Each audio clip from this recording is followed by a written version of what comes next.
माननीय अध्यक्ष जी,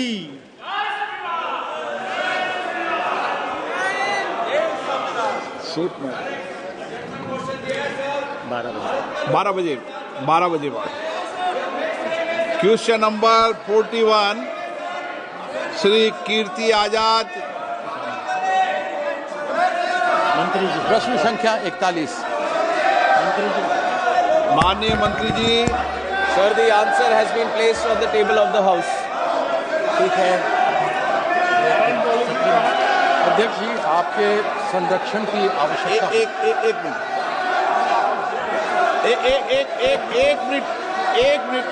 एक मिनट प्लीज।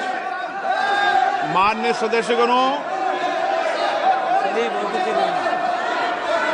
आपकी चिंता सरकार के ध्यान में है और ये विदेश नीति का मामला होता है, दूसरे देश का विषय है, भारत सरकार के संज्ञान में। इसलिए मेरा आपसे निवेदन है कि प्रश्नकाल महत्वपूर्ण समय होता है और प्रश्नकाल के महत्वपूर्ण समय में मतदाताओं की चिंताएं, उनकी समस्याएं, उनकी कठिनाइयों को हम उठाने का प्रयास करते हैं और सरकार जवाब देती है। बहुत कठिनाई से क्वेश्चन लगते हैं, आप उनको बोलने दें कीर्ति आजाद जी को। आप सहयोगी दल को व्यवधान पैदा कर रहे हैं, उनको नियोजित तरीके से प्रश्न उठाने देना चाहते हैं। नियोजित तरीके से सदन को व्यवधान करना, सदन में गतिरोध पैदा करना, ये संसदीय परंपराओं के अनुरूप नहीं है। मेरा आपसे आग्रह है, आप अपने अपने विषय में उठे। 12 बजे आपका विषय आएगा, उस समय आप चर्चा करना। अध्यक्ष महोदय, मुझे आपके संरक्षण की आवश्यकता पड़ेगी। मैंने प्रश्न पूछा जो पहले भी एक बार पूछा जा चुका है पिछले सदन में। यहाँ पर जवाब 2023 में सिविल एविएशन मंत्रालय ने दिया था और अभी भी उन्होंने कहा है कि नमो drone DD scheme ministry of agriculture and farmers का मैं समझ में आता है। मुझे आश्चर्य है कि civil aviation, department of fertilizer और डिपार्टमेंट ऑफ एग्रीकल्चर में आपसी विरोधाभास है। यदि बिंदु 3.35 स्टैंडिंग कमेटी की रिपोर्ट की आप देखें केमिकल एंड फर्टिलाइजर की, उसमें लिखा हुआ है, and I quote, distribution of 10 drones per village in more than 6 lakh villages is dealt in the Ministry of Civil Aviation. The scheme is not related to Department of Fertilizer. मैं मंत्री जी से ये जानना चाहता हूं कि क्या agriculture ministry, department of fertilizer, department of civilization में नमो ड्रोन दीदी का आपसी कोई तालमेल है ही नहीं, यह केवल एक जुमले के रूप में रह गया है? इसका जवाब देंगे मंत्री जी? Sir, the Namo Drone Didi program is a flagship program which was envisioned by the Honorable Prime Minister Narendra Modi ji for financial inclusion and especially the empowerment of women. And I am very happy to share that this has really improved the earning of the women, in which we have done this thing also, sir. And regarding which ministry does it come under? This is the parent department is Department of Fertilizer, which is dealing with this drones distribution, sir. The scheme actually comes under the Department of Fertilizers, which is trying to give the 80% subsidy to the women self-help groups. And the whole number of drones that need to be distributed is up to 15,000 drones. And we have done up to 500. And why we are trying to see how the remaining 14,500 will be done is through indigenization. We want to promote more indigenization of drones. So this is a collective effort. Ministry of Civil Aviation, Ministry of Agriculture, Department of Fertilizer. Collectively we want to see and promote the utilization of drones in agriculture, because we see a direct impact, especially in the earnings that the usage of drones can give to the owner of the drone, and also the impact it can have in the agricultural production and the reduction of the fertilizer or pesticides that get used in agriculture, sir. And the figure of distributing these 10 drones, this has come up in a discussion between these ministries when we were trying to promote, to look at the potential itself. What will be the potential? We have come up with the aspirational figure that we can have at least 10 drones per village. And initially through the Namo Drone Didi program, we are doing 15,000 drones. Distribution 500 have been done, and in the remaining time period, stipulated time for the Drone Didi in those 3 years, we are going to see that the remaining 14,500 drones are also going to be distributed.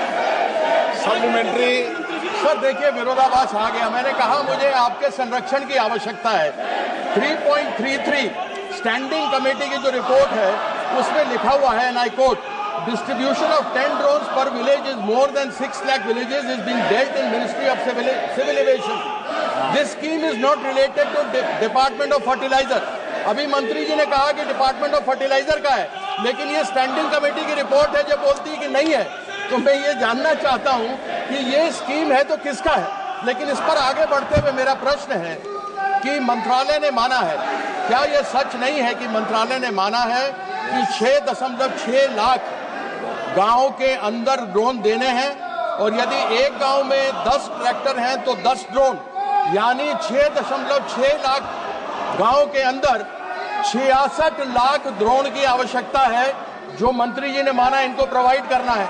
तो मैं ये जानना चाहता हूं, क्या 15,000 drone क्या पूरे हो जाएंगे देश के लिए? क्या ये सफिशिएंट है? धीरे धीरे होंगे माननीय मंत्री। नहीं, मैं इसको सर कंप्लीट कर लूं। सर इसको कंप्लीट करना है। एक नैनो फर्टिलाइजर सर, ड्रोन्स का इस्तेमाल हम बहुत ज्यादा कर सकते हैं इस देश में। There is a lot of potential for the utilization of drones, and not just in agriculture. I have 50 use cases in 12 departments itself, and the use cases are limitless. The possibilities are endless. But when it comes to utilization of drones in agriculture, one is the Namo Drone Didi program, through which we are dealing 15,000. And when it comes to these 10 drones per village and 6 lakh villages, this is an aspirational figure that we have.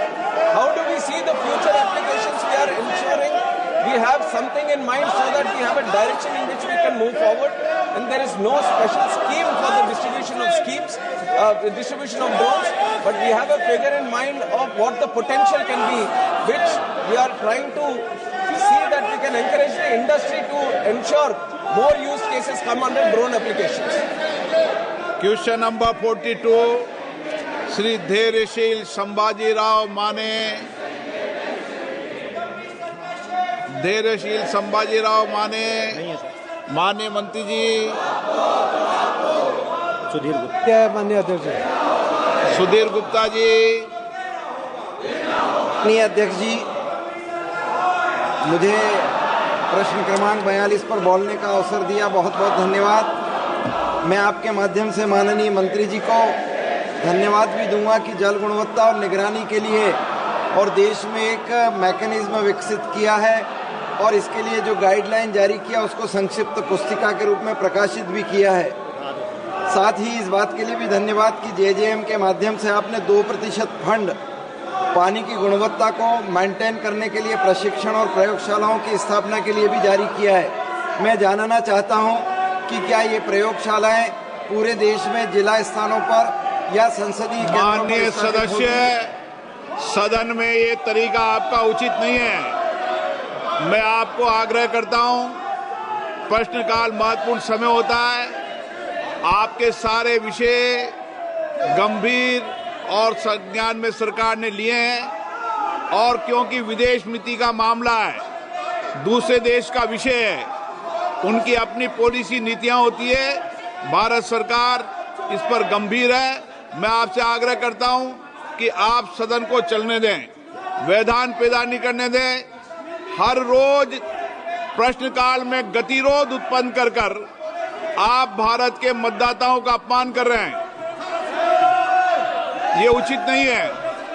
मैं पुनः आग्रह करता हूं, आप सदन चलना चाहते हैं, प्रश्नकाल चलाना चाहते हैं, नहीं चलाना चाहते, प्रश्नकाल नहीं चलाना चाहते, सदन की कार्रवाई आज 12 बजे तक के लिए स्थगित की जाती है।